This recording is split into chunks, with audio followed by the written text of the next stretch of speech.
to make statements that he's not versed in, then you will know that he has personal anti-Igbo mentality in his gene. Recall that when Nigeria got its independence, University of Nigeria was sited in Nsukka, my town, and that made it a town that everybody from Nigeria came into the land, and it's because they were accommodated. Also, you had a lot of Yoruba, Hausa, coming to University of Nigeria. There were 3 universities then. You had University of Ibadan. They named it after Ibadan. You had Ahmadu Bello University Zaria, and then you had University of Nigeria. So would a town with a people that have been pro-Nigeria from beginning begin to discriminate as to who to sell land to? Would a people whose article in trade is buying and selling begin to discriminate when they want to sell their land? When an Igbo man is dealing in business, he's looking at profit and loss, not where you come from. All right, so I want to specially say a very big thank you to Barrister Kenneth Okonkwo, who has made out time to make this video that I'm about to show you. Please, I beg you, don't skip this video, because what Kenneth Okonkwo said here is something that we have been waiting for people to talk about since. And, I tell you that this man called Kenneth Okonkwo, sometimes he does well, and sometimes they do like person. They do like Asare Dokubo.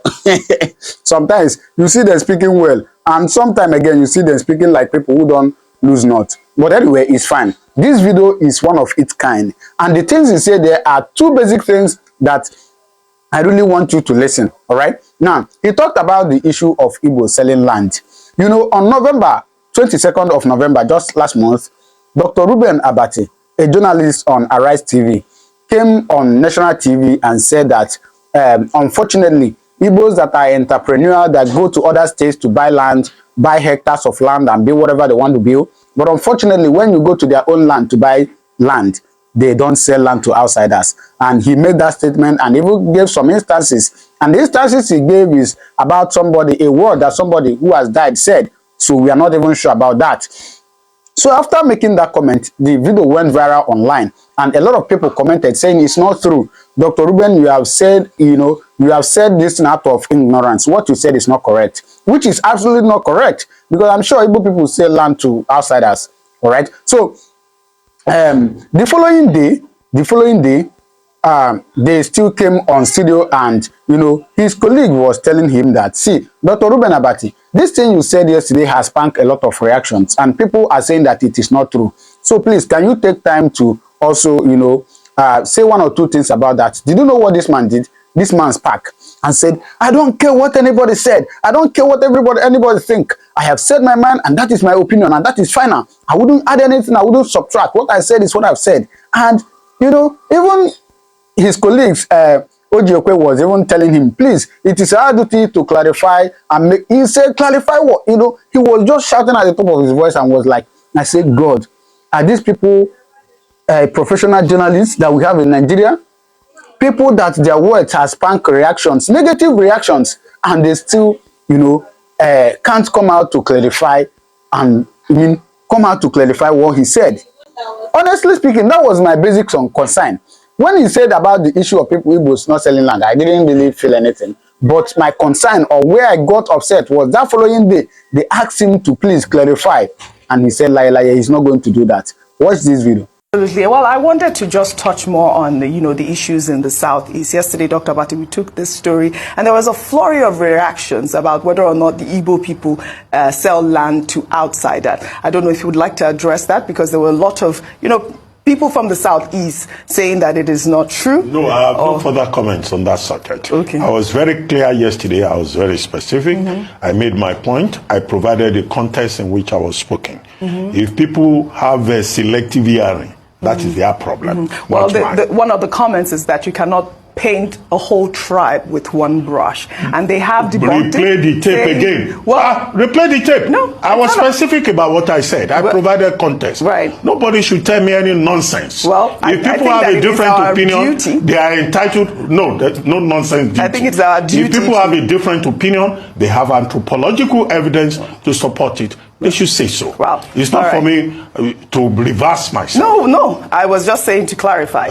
Except you are expressing your own opinion. No. And then I will come after you and say you are wrong. There's been a flurry of reactions. Yes. And I have to present that it. Comes with the job. That comes with the job. It is my duty. It's a free country. It is my duty to present the reactions of the Nigerian people. And not to come and challenge me. Absolutely not. I asked you if you would like to comment. I asked if you would like to comment. I told you. Well, the conversation is that a whole tribe cannot be painted with one man's experience. We'll take another story. Another development. So these are professionals. These are professional journalists we have in Nigeria. Anyways, it's fine. So Kenneth Okonkwo actually took time to talk about that too, all right? And then the second thing he talked about is the insecurity in the southern east of Nigeria. Believe me, what this man said is bomb.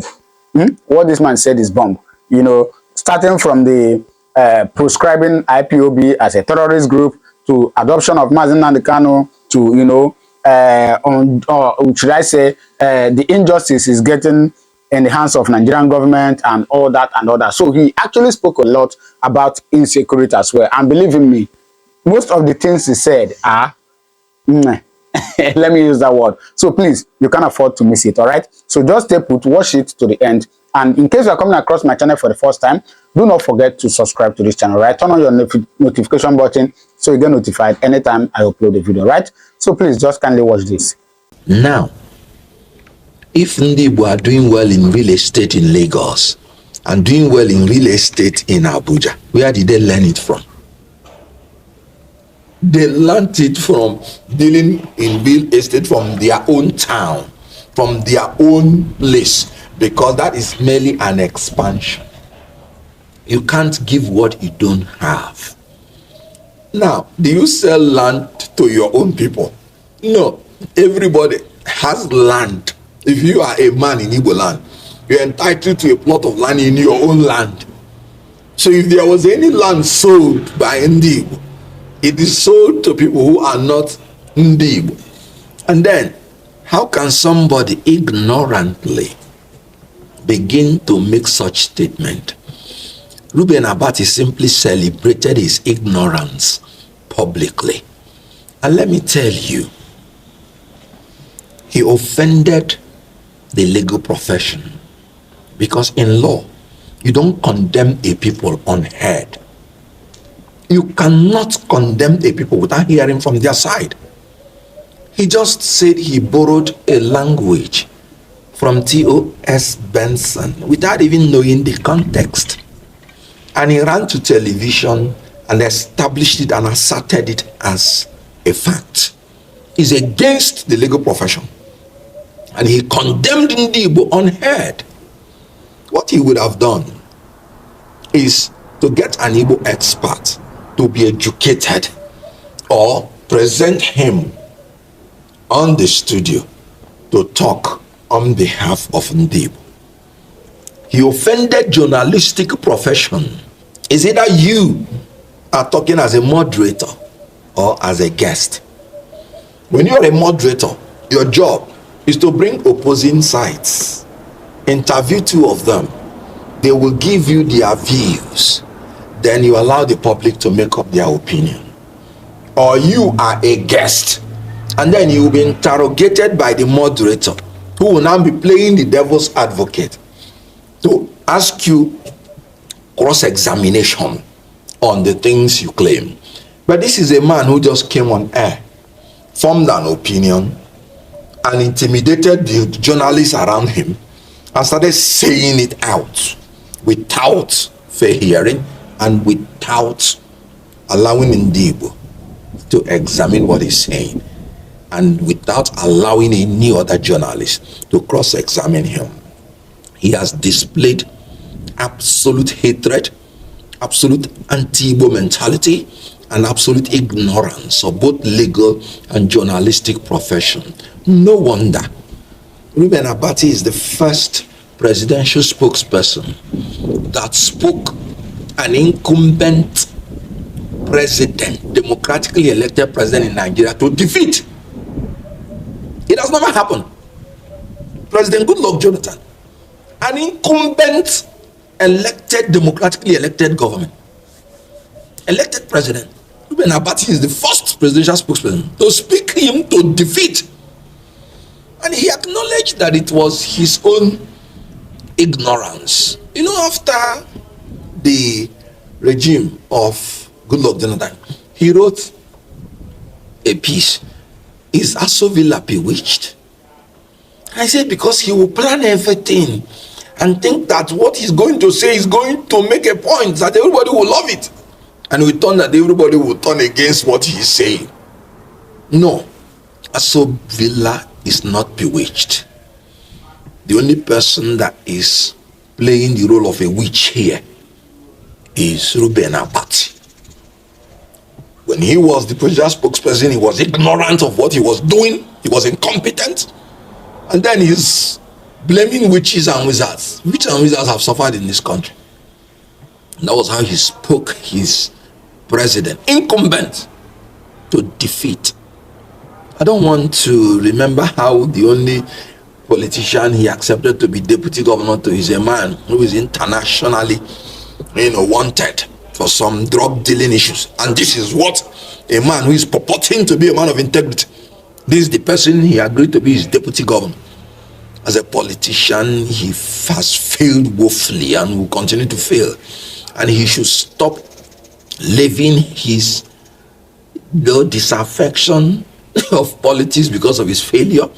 His failure in politics, he should know where to carry such a disappointment to, not to vent his unruly anger on Igbo people. And you know what? They gave him an opportunity to withdraw his statement or make amends. I saw Ojiobe trying to tell him it is not good to use one brush to condemn a people. I say he's unapologetic about it. Let him go and look at his ugly face and character in the mirror. And let him know whether Ndigbo cares about apologies from such a people, such a creature that has continually failed. If I can remember, it's the name Ndoka that is paying his salaries in Arise Television. If he hates Ndigbo like that, doesn't want to have anything to do with anything Igbo, he first of all resign from Arise and stop collecting anything from Ndigbo and stop painting the Yoruba in bad light. Let me tell you about the Yoruba. I was in Yoruba land for 17 years. Omo Luwabini. Let me tell you who taught me Omo, concept of Omo Luwab. Professor Babatunde Akin Oyebode. When he saw me in his office the first time, he said, "Young man, you have good vibes, or what the Americans call good aura. Yorubas are very accommodating." And he loved me and cherished me all through. Let me tell you about the Yoruba. I've always told people that was the place that we found the largest concentration of Igbo movie actors when we were living in bondage. And we felt so accommodated in Yoruba land that we were even thinking we were in our homes. Nobody was harassing us. Some of them gave us their houses, and we acted living in bondage that started Nollywood that is benefiting everybody. I've acted movies with actors and actresses from Yoruba land. I never picked a quarrel one day from any of them or with any of them. Let me tell you another incident. The first car I bought in my life was Mercedes 230. Remember then? The second one I bought, if you check it there, it's still there, put in Tapoli, Mercedes 500 S-Class. I was in my house one day when one of my Yoruba brothers came in, a police officer. He said, "Look, I have just gained admission. I have children. I don't have mobility. You have 2 cars. I think the guy was brilliant. He knew I had become born again. And maybe he knew that in the Bible, they say if you have 2 coats and your brother doesn't have any, go to him. So when he was saying that, the scripture was playing on my head. And I remembered that the Yorubas love me and I love them in return. I gave him the Mercedes 230 flatboat, the first car I ever bought. He's still alive. He may still be alive. Nice guy, a police guy. They were taking special interest on everything that happened in my house because my house was close to the police station. And I related with him as a brother.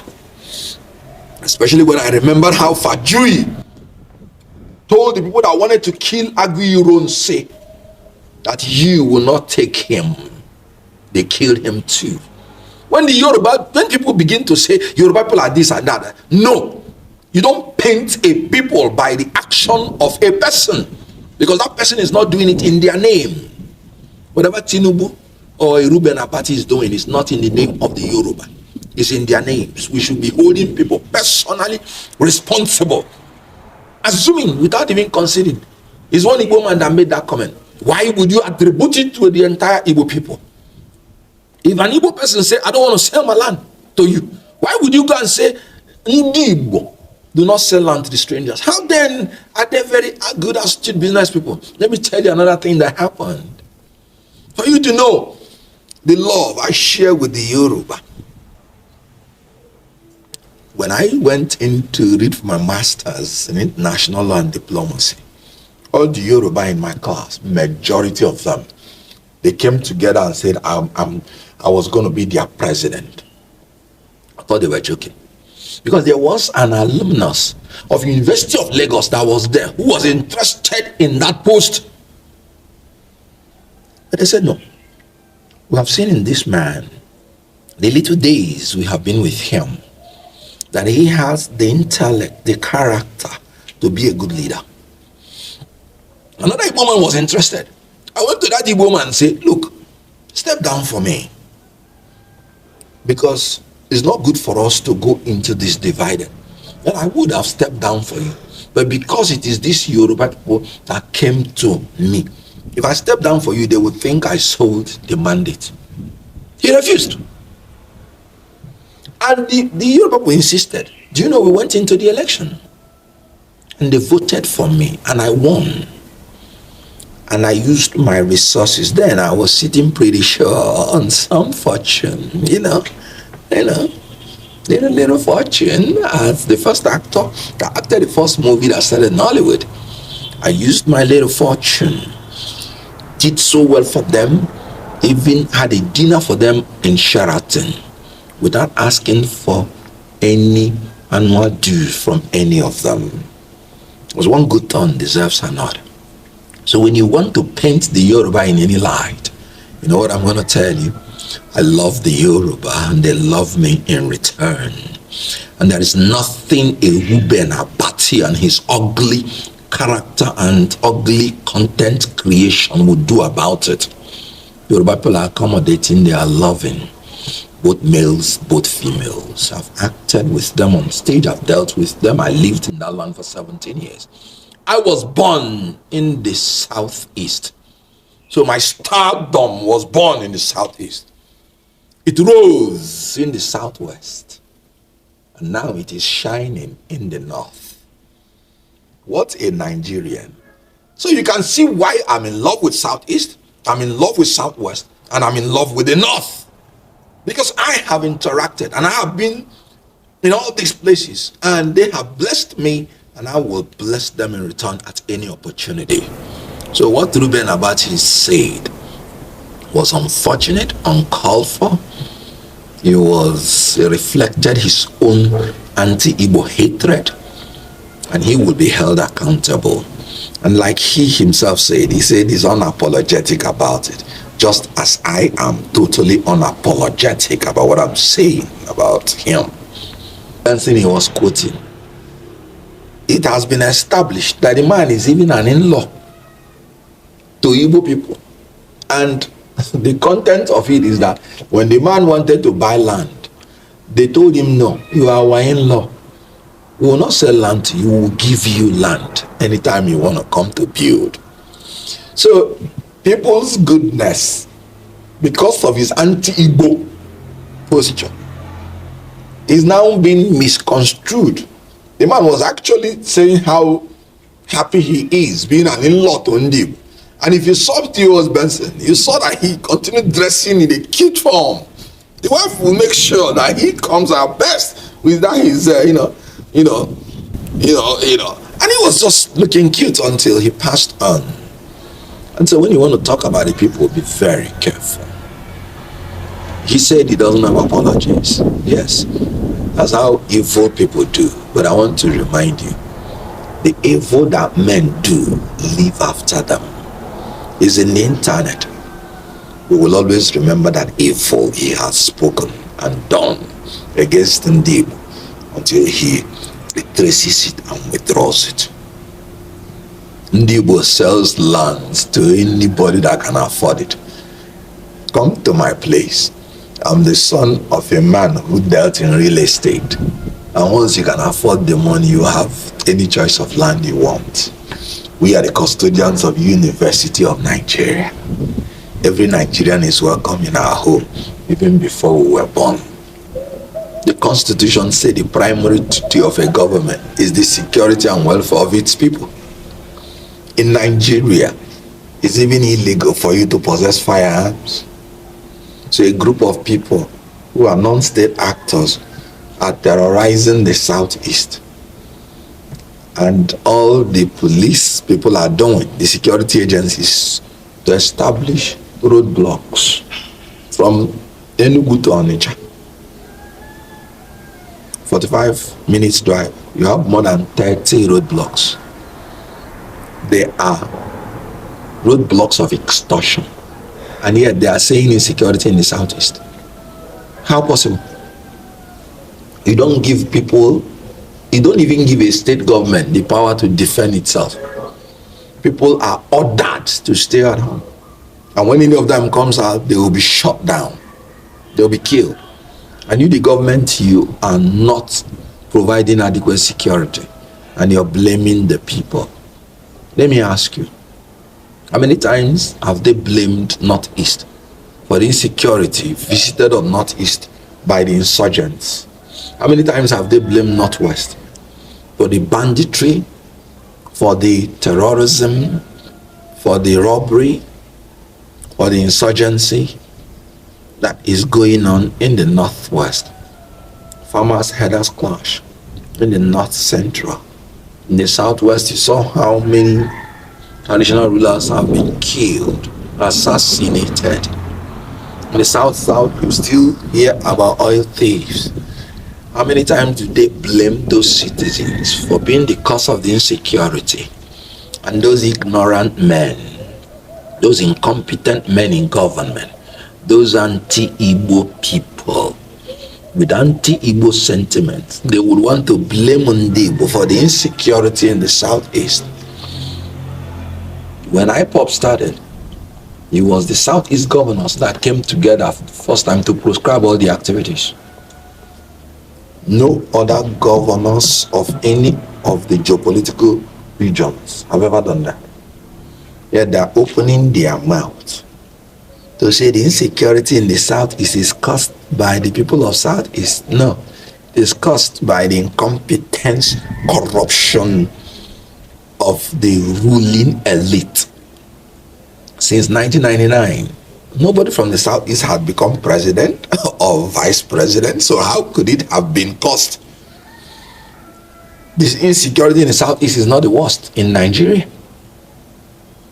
So the issue here is that the government should step up its security, not just in the Southeast, but all over Nigeria, and take away the causes of the insecurity. And of course, you cannot rule out the fact that poverty is part of what is creating insecurity, because human beings must survive. So the government should improve the socio-economic welfare of Nigerians And they should make more investment in modern technology of fighting. You don't fight with bayonets or horses anymore. You go on the modern technology and you ensure that you remunerate the security agencies very well, so that they will fight insecurity and we will have peace. Insecurity in the southeast is caused by the same thing that causes insecurity in other parts of the region, and it's the duty of the government, especially in a country where even to possess firearms is illegal, to bring about security in the southeast and around the whole nation. So the cause of it, incompetence and corruption of the government in power. All right, so you've seen it. What's your thought about it? What's your thought? Drop your comment on the comment section, and do not forget to subscribe to this channel, right? Thank you, and God bless you.